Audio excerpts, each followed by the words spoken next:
And you know I have an issue with someone, at least, you know, business issue, and you keep downplaying all my shit and wearing the clothes that that man makes or his company makes, I'm gonna think it's coming from him, pause. And I'm thinking he's doing it intentionally to be like, yeah, I got power and I got literally, and I can make them talk to you. They say hip-hop beefs usually end with a diss track, a cold shoulder, or, if we're lucky, an epic meme on social media. But what we're witnessing with Dame Dash and Charlamagne the God is a whole new game. A scorched earth legal fight with Dame tossing around the number $200 million like he's got Jay-Z's accountant on speed dial. This isn't just any lawsuit. This is Dame Dash, a man famous for keeping his grudges in Tupperware, announcing in front of the entire culture that he's going after Charlamagne, and frankly, anyone else who so much as retweeted the wrong headline about him or his new allegedly official role as Revolt TV chairman. Dame's a street guy. He's not going to go to court. We can do whatever we want. It just all adds up a certain way. You're not going to tell me he paid for them clothes every single day for the last 5 years. And if you did, start doctoring up your receipts, because we're going through a depth. There's going to be discovery, and then we're going to go to trial. He's not even threatening to settle it in a Harlem barbershop. Dame says he's following the Donald Trump playbook. File for defamation, drag everyone to court, and let the public watch the algorithm eat your reputation alive. Once a lie gets out on radio, it's everywhere. It gets into the algorithm, Dame declared. For anyone who still thinks this is over some radio banter, think again. Dame's out for reputational blood, and he's not settling for a handful of Instagram comments. That happened with the chairman, you know, and so to also, clarify, it breaks down the reason why I'm suing the Breakfast Club. But I also sent the demand letter to pause the Chris Brown lawyer and everyone that was in that whole circle and scene for $200 million. Of course, the credibility war didn't just start when Dame tried to crown himself king of Revolt. The ink was barely dry on his "I'm the chairman" press release before Charlamagne was already casting doubt live on the Breakfast Club, snickering about phony sources and demanding receipts. And as fate would have it, the hip-hop media machine did exactly what it does best, turned every quote into a viral fire. Vibe magazine confirmed Dame would be bringing his America New network into Revolt, at least for a hot minute. But Revolt's publicist quickly took to X to pour cold water on the whole thing, telling industry insiders and every Twitter lurker with too much free time that Dame Dash is not, in fact, the new chairman. For Dame, this wasn't just some high-profile shade. It was an attack on his name, his legacy, and of course, his pocketbook. Dame took to Instagram and delivered the kind of warning that would make even a litigious former president proud. Don't try to compromise my reputation. I have proof to support everything I say that will stand up in any court. 1 part ego, 1 part actual receipts, and about 4 parts nuclear-level threat. Now here's where things start to spiral from garden variety media beef into something way more volatile, because Dame didn't stop at "you're lying about my job title." No, he waded chest deep into the sort of speculation that turns late-night group chats into minefields. Dash pointed straight at Charlamagne, then angled his sights at Jay-Z, igniting every rumor and conspiracy thread that's been simmering beneath the surface for years. According to Dame, always with a sly, "I'm just saying what everyone else is thinking," Charlamagne doesn't just defend Jay-Z out of business loyalty, it goes deeper. Dame notes Charlamagne's never uttered a bad word about Jay, always shows up in paper plane shirts, that's Jay's brand, for anyone who doesn't mainline rap gossip, and then hurls the live grenade. Jay-Z pays Charlamagne's bills like a lover, not a friend, not a business partner. The implication, allegedly, reportedly, whisperingly, is that this isn't just about media alliances.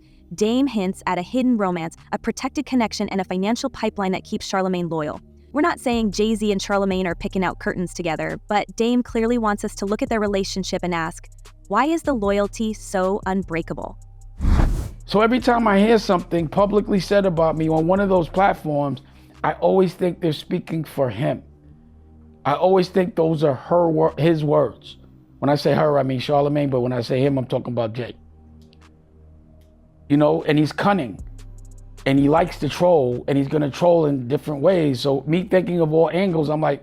If all this sounds like typical Dame Dash bombast, it would be, except the backdrop is a cultural earthquake. The entire world of hip-hop moguldom is under legal siege, and every connection is being scrutinized like it's a season finale reveal. Let's start with the fact. Jay-Z himself has just wriggled out of a lawsuit that accused him of the most explosive misconduct, being present at an after-party where a teenage girl says she was victimized, with Diddy allegedly running the whole operation. Jay's team has gone ballistic in response, calling the suit idiotic, a blackmail attempt, and a mockery of the legal system. They countersued, produced private investigators, and filed for defamation. The suit was eventually dropped with prejudice, meaning the court can't revisit it. and Jay-Z called the entire thing frivolous and fictional. But here's the twist. The mere mention of Jay-Z's name in these lawsuits means that for months, every conversation in the backrooms of hip-hop power has revolved around who's in the room, who's protecting whom, and what exactly it means to be untouchable.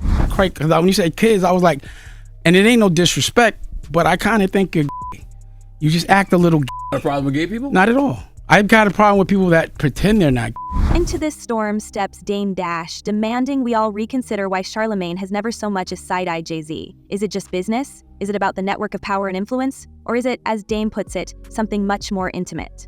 We know Charlamagne's defense, a hard pivot to calling Dame broke, as if nothing can disarm a barrage of personal accusations, like a quick check of someone's bank balance. But Dame presses on, dissecting every moment of Charlamagne's career, pointing out that his real OG is Wendy Williams, that he's always operated in the gossip lane, something Dame insists is, well, not exactly the masculine high ground. The tension is so thick you could cut it with a reality show contract. But this isn't just tabloid mudslinging. The moment you mention Diddy, you've got to brace yourself for a deluge of lawsuits, NDA leaks, and enough secret party rumors to fill a Netflix docuseries. Federal prosecutors now talk openly about the infamous freak-offs, the multi-day wild parties Diddy allegedly orchestrated. The indictment details men hired for entertainment, elaborate performances, substances, cameras rolling, all mapped out like a Super Bowl halftime show gone off the rails. Freak-offs were elaborate and produced, Combs arranged, directed, and often electronically recorded, as one prosecutor put it in court. We're talking events where you didn't just stumble in, you were recruited, you were watched, and sometimes, if the lawsuits are to be believed, you left with more trauma than connections. Diddy's white parties are now being named in civil filings as ground zero for recruiting, with neighbors reporting women in the streets, dazed and lost after the festivities wound down. The kind of scenario that, in retrospect, reads less like an industry mixer and more like an audition for the next major trial. You understand? I think that they don't want, if they was in any of those freak-off tapes, if they played a part in any of those Diddy sessions, they don't want it to get out to the general public to make up their brand. And now, Jay-Z's name is dragged into this sprawling legal drama. For months, his attorneys have fought tooth and nail to disconnect him from Diddy's sinking ship. When Jay-Z's name appeared in an amended suit, his team responded like the building was on fire, filing for defamation, claiming blackmail, and insisting they have direct evidence the allegations are lies.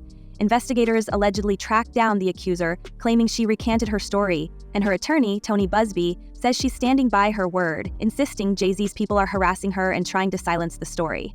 The result? Even after a dismissal, the damage to Jay's name is done. The did he or didn't he questions linger, and in the words of 50 Cent, the damage is already done by the allegation itself. And when even someone like 50 Cent, who makes a living off trolling Jay-Z and Diddy, pauses to acknowledge the blow to their reputations, you know this is no minor spat. It's in this cauldron of suspicion that Dame Dash's accusations about Charlamagne start to sound less like wild taunts and more like pointed warnings. Because if Charlamagne is, as Dame claims, one of the only voices on black radio who has never so much as blinked at Jay-Z's name in connection with any of these lawsuits, the optics shift. Is Charlamagne just careful, or is there, as Dame keeps hammering, some protection being offered, some secret allegiance built not on respect, but on shared secrets?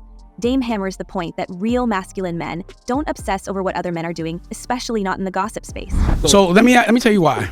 But what if it, Let me tell you why. Let me tell you why. This is hilarious. I love what you're doing. This is hilarious. So what I'm saying is, you might, because you started in gossip, which is, you know, is very feminine, and you are acting like, you know, there's some degree of like, you want people to listen to you, and that we want people that represent masculinity, because men need to be doing what they need to do as men. They don't need to be worried about girl stuff. Charlamagne, never one to let an insult slide, bites back. You move like an auntie. You're a whole Harlem auntie. And just like that, the petty banter erupts into outright threats. At this point, the Breakfast Club studio feels less like a radio booth and more like the prelude to a courtroom brawl, with Dame staring Charlamagne down and declaring, "I can punch you right in your face like a grown man, and you won't do nothing." The insults have evolved into questions about manhood, about loyalty, about who runs from a fight and who stands up. Dame invokes old street codes. "If we was on the street right now and you were talking like that, I would have messed you up."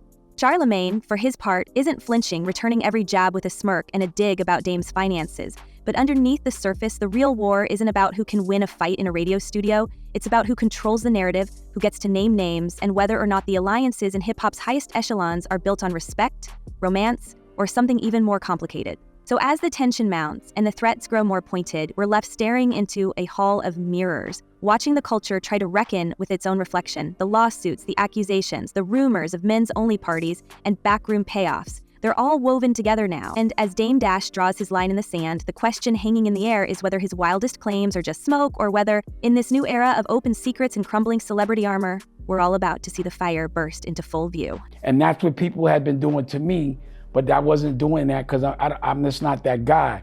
I'm still thinking I'm in the street. We're gonna handle it in the street. Once the guys I hustle with started suing me with false allegations, and that would be Jay-Z and Biggs on behalf of Rockefeller Inc., then I was like, yo, this is the game. No more, we're not doing street rules no more. We find ourselves drawn into the storm of Jay-Z's legal maze, a labyrinth where even the most powerful names in music can't escape a subpoena or a screaming headline. It was just a few months ago that Jay, the self-made mogul and Roc Nation titan, saw his name stapled to one of the most disturbing lawsuits the industry has ever seen. The suit alleged explicitly and in excruciating detail that Jay and Diddy were present at a 2000 after-party following the MTV Awards, where a 13-year-old claimed she was assaulted. This morning, rap mogul Jay-Z is denying allegations he assaulted a 13-year-old girl alongside rapper Sean Diddy Combs. That civil lawsuit filed against Combs in October was amended Sunday to include Jay-Z. The accuser, identified only as Jane Doe, says she was assaulted by both men. The legal document painted a chilling scene. The girl lured by a driver who fit what Diddy was looking for, given a drink that left her dazed, and then left vulnerable in a room as Jay and Diddy entered. Jay's team went into overdrive, immediately blasting the claims as idiotic and a blackmail attempt, while attorney Tony Busby, the headline-hungry lawyer from Houston, insisted his client was telling the truth and vowed to drag every co-defendant into the harshest light. But the lawsuit began to crack on cross-examination. The accuser admitted to inconsistencies, memories blurred, locations possibly misidentified. Soon after, the case was withdrawn with prejudice, meaning it was over, at least in the eyes of the court. Jay's celebration was thunderous. He called it a victory and declared the frivolous, fictitious, and appalling allegations have been dismissed. And for once, the legal machinery actually spun in his favor. In a blistering statement, Jay-Z accuses Jane Doe's attorney of trying to blackmail him. He said further, quote, "These allegations are so heinous in nature that I implore you to file a criminal complaint, not a civil one. Whomever would commit such a crime against a minor should be locked away. Would you not agree?" But as every crisis manager knows, reputations don't come clean just because a file is stamped closed.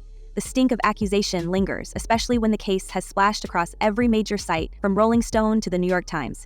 Even 50 Cent, never one to miss a dig, admitted the damage is already done by the allegation itself.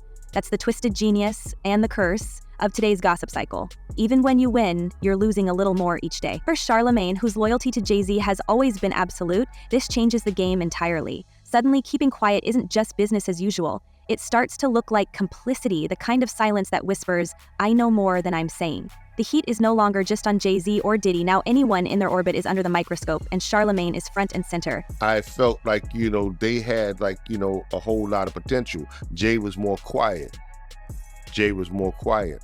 But I mean, I learned that Jay was being quiet because he was taking notes. He was taking notes, observing everything, taking it all in. Because, sometimes you're around and you're watching to see things to do. Zoom out, and the entire industry starts to feel less like a constellation of stars and more like a criminal network exposed by federal court filings. Diddy's collapse has been Shakespearean.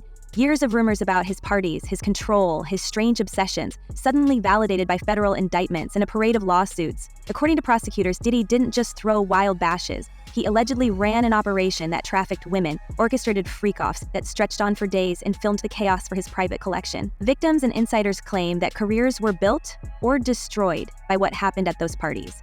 Neighbors reported women wandering the streets afterward, lost and disoriented. One lawsuit described the infamous white parties, where A-listers mixed with newcomers desperate for a break, and where security was high but secrets leaked out anyway.